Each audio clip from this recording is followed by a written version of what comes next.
Hello दोस्तों, कैसे हैं आप सब। स्वागत है आपका हमारे YouTube चैनल एओन आयुर्वेदा पर। और मुझे तो जानते ही हैं आप, मैं डॉक्टर नीरज शर्मा।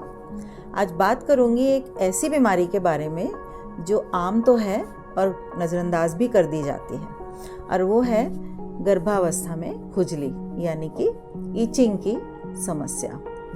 क्या आप जानते हैं कि खुजली की समस्या कभी कभी बहुत गंभीर रूप धारण कर लेती है।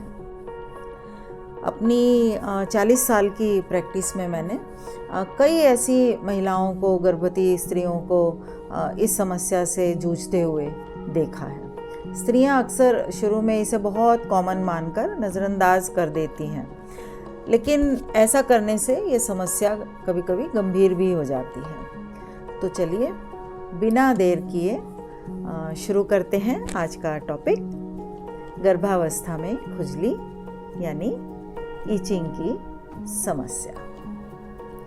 गर्भावस्था के दौरान पूरे शरीर में खुजली होना एक आम समस्या है। ये क्यों होती है, इसके क्या कारण हैं, अब हम उस पर बात करते हैं। तो ढूंढते हैं इसके कारण। इसके कई कारण हो सकते हैं, जैसे कि हार्मोनल बदलाव।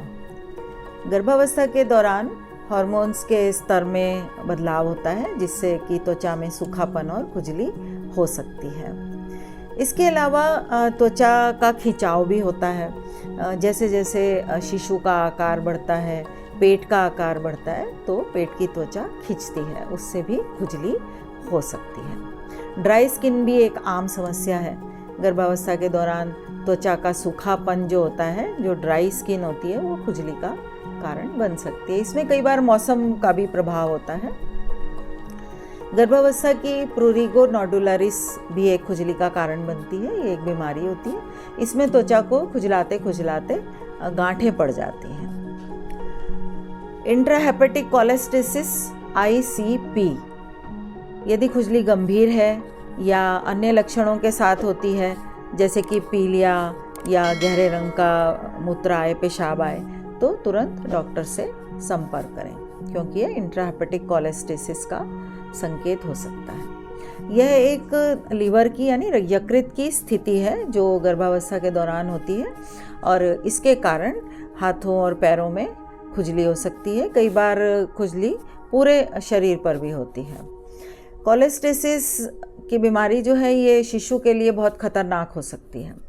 इससे पहले हमने जिस प्रकार की खुजली की बात करी है, वो बहुत गंभीर नहीं होती हैं, लेकिन इनमें से एक या अधिक स्थिति का सामना तो लगभग हर महिला को करना ही पड़ता है। जैसे किसी को पेट पे खुजली हुई, लेकिन कोलेस्टेसिस जो है वो बहुत गंभीर है। कोलेस्टेसिस के कारण समय से पहले प्रसव भी होने की संभावना बन सकती है। बच्चा छोटा रह सकता है। स्टिल बर्थ यानी गर्भ में ही फिटस की मृत्यु भी हो सकती है। बच्चे का जन्म हो सकता है त्वचा पर छालों के साथ, जो कि बाद में ठीक भी हो जाते हैं।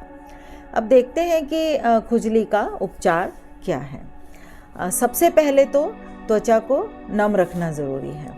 उसके लिए आप मॉइस्चराइज़र का उपयोग कर सकते हैं, तेल वगैरह मालिश कर सकते हैं, ताकि त्वचा नम रहे और खुजली से राहत मिल सकती है आपको इससे।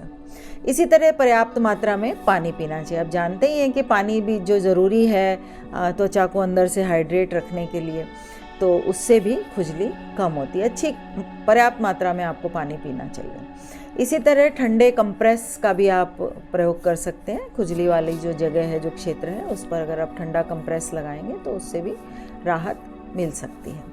इसके अलावा नारियल के तेल में अगर आप कपूर मिलाकर घरेलू उपचार है ये, तो त्वचा पे लगाएंगे तो भी ये खुजली में फ़ायदा करता है। और सामान्य खुजली में आप सरसों के तेल की मालिश भी कर सकते हैं, वो भी राहत देती है।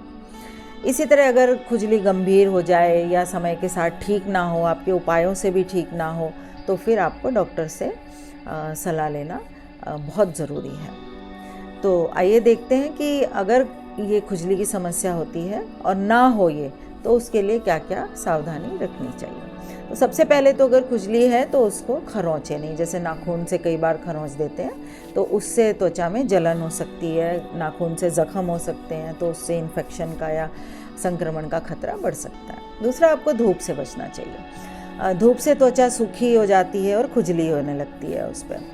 इसी तरह खुजली के लिए बहुत सी ओवर द काउंटर दवाएं होती हैं, जैसे कि एंटी हिस्टामिन वगैरह, जो खुजली को कम करने में मदद करती हैं। लेकिन कोई भी दवाई लेने से पहले आपको डॉक्टर से सलाह लेनी बहुत ज़रूरी है।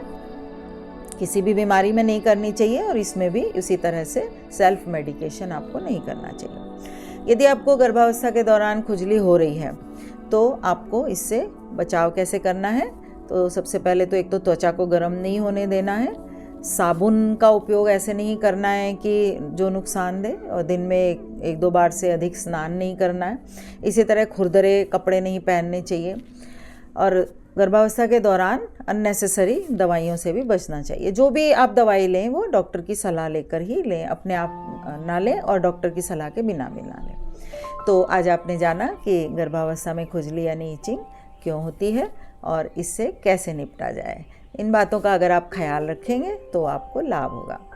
हमारी जानकारी अगर आपको अच्छी लगी हो तो चैनल को लाइक करें, सब्सक्राइब करें।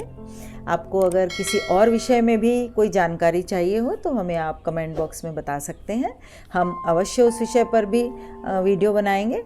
और आपसे अनुरोध है बेल आइकन को भी दबाएं, और इससे ये भी फ़ायदा होगा कि जो भी नया वीडियो आएगा उसकी जानकारी आपको सबसे पहले मिलेगी। तो आज इतना ही, अगली बार फिर मिलेंगे एक नए विषय के साथ। तब तक के लिए नमस्कार and do take care of yourself.